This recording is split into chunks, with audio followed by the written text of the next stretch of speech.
Hello అండి, welcome back to our channel Gautami creations. ఈరోజు ఈ వీడియోలో మీకు కనబడుతున్న చూడండి రోజ్ పెటల్ మోడల్స్ లట్కన్స్ ఏ విధంగా రెడీ చేసుకోవాలో చూడండి ఒక్కసారి క్లియర్గా.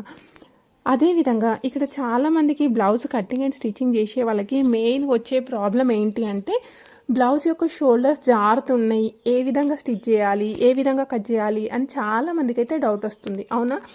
సో మీకు ఏమనుకుంటారంటే ఒకవేళ నేను కుడితేనే నాకు భుజాలు జారిపోతున్నాయి, వేరే వాళ్ళు పర్ఫెక్ట్గా కుడతారేమో అని అనుకుంటారు కదా. కాదు, అలా ఏం లేదు.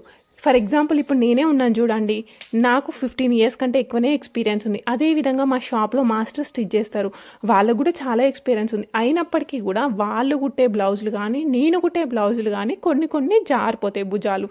అంటే మనం కట్ చేసే మెథడ్ కరెక్ట్ కాదా అంటే మనం సేమ్ మెథడ్లో కట్ చేసినప్పుడు వేరే వాళ్ళకేమో సెట్ అయితే ఇంకొందరికి సెట్ కాదు, అవునా కాదా? అవును.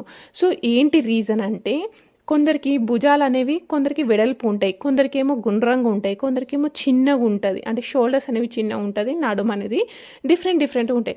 సో అలాంటి వాళ్ళకి కొందరికి బ్లౌజెస్ అనేవి సెట్ కావు. అదేవిధంగా ఇంకో టైప్ ఏంటి అంటే కొందరు కస్టమర్స్ వచ్చి ఏం చెప్తారంటే మీరు ప్రీవియస్ కుట్టించిన బ్లౌజ్ బాగానే ఉంది కానీ ఈ బ్లౌజ్కి భుజాలు జారుతున్నాయి అని అంటారు.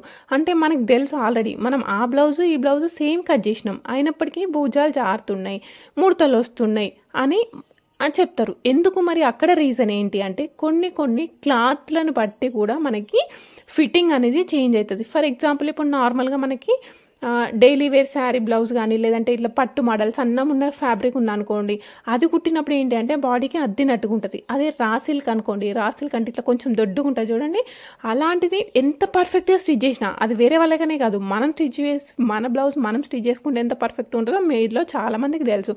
అది మనం వేసుకున్నప్పుడు కూడా భుజాలు జారుతాయి.